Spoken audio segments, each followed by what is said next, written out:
So you may have seen in a variety of polls out there that Trump's Hispanic support has been increasing to higher and higher levels, and even as far back as 3 years ago, Trump hit 50% with Hispanic voters.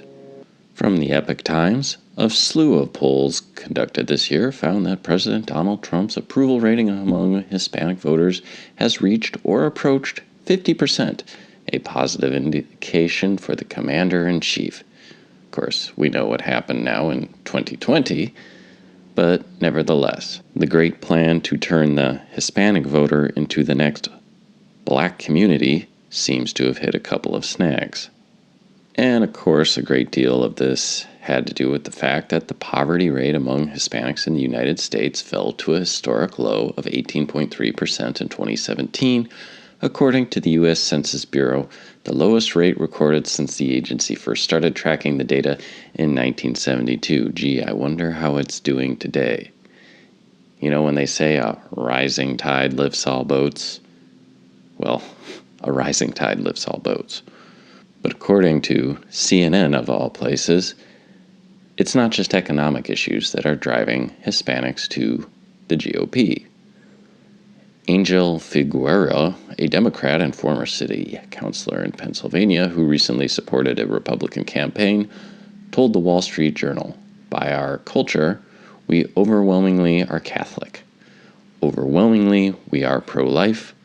People by far, and specifically Puerto Ricans, are more in line with Republican values." A recent poll by the Wall Street Journal also found that Latino voters are evenly split between the two parties in their 2022 choices for Congress. And interestingly, as Latinos settle and integrate, fewer are likely to think of themselves as immigrants and may increasingly embrace an expanded sense of white identity. What's white identity? You know, I'm German and Scandinavian. I don't have much in common with the French. But anyway, this is CNN's words. In a way, earlier light-skinned ethnic groups have over the course of U.S. history.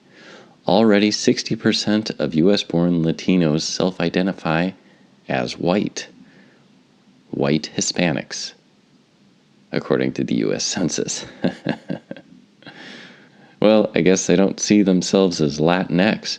In fact, some surveys show 40% of Latinos see the term Latinx as a slur. Hilarious. And it's continued into 2022. Why Biden's Hispanic support has collapsed. Well, Joe Biden received 61% of the Hispanic vote in 2020. One recent poll shows the president's approval rating among Hispanics is an abysmal 26%, and an astonishing 41% disapprove strongly.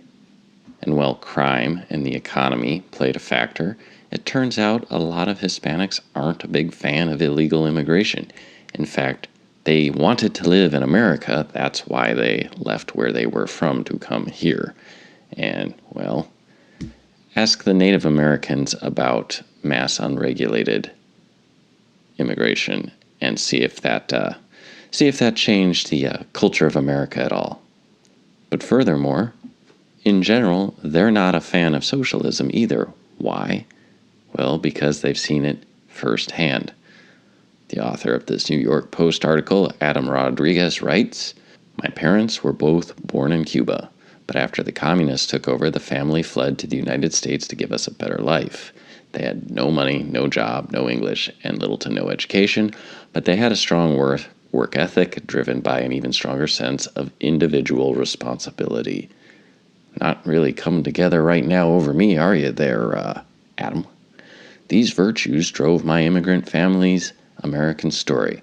Over our nation's 245-year history, these capitalistic virtues, perhaps more than any others, have propelled America." The rhetoric from Biden and other Democratic leaders about empowering the federal government, increasing regulations on the economy, and creating more taxpayer-funded social welfare programs concern us. Many Hispanics, including those from Cuba, Venezuela, and Nicaragua, have seen this movie before, and they don't like the ending. Yeah, funny how you centralize power in the hands of a few Look at the moral quality of those who the power is being given, and you expect them to dole things out and create more equity. That is insane. So how is the Biden administration reacting to this change in voting demographics?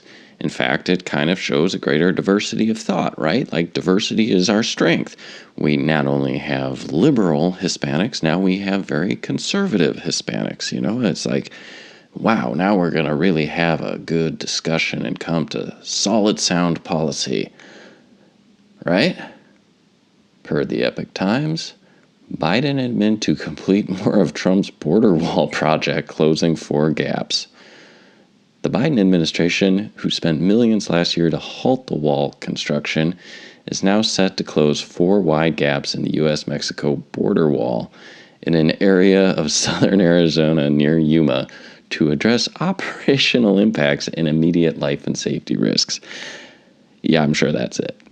It's about safety, all right. The danger to our democracy, The 4 gaps are within an incomplete border barrier project, the former Yuma 6 project area near the Morelos Dam. According to a press release from the U.S. Department of Homeland Security, the area has become one of the busiest corridors for illegal crossings. The border barrier project, which was operational under Trump, was left incomplete after Joe Biden in 2021 sent back $2.2 billion in border wall funds to the Department of Defense to be used for overseas defense construction project. I wonder if Israel is going to get a 3rd border wall. Because, 2, it's like, 2 doesn't work, does it? Oh, it does? Oh. In the Yuma sector alone, U.S. border agents stopped illegal immigrants 160,000 times from just January to June, a figure 4 times that of the same period in 2021. Whoa, that's a lot of Catholics.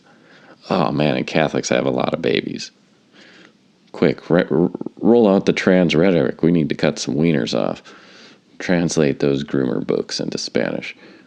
Biden halted further wall construction after he took office, but in the lead up to the 2022 primaries, he has since made closing the gap south of Yuma a priority.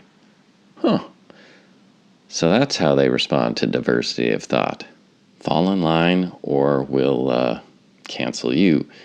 Well, I wonder how all this Black Lives Matter stuff is going to change if the black male vote starts to trend to the right.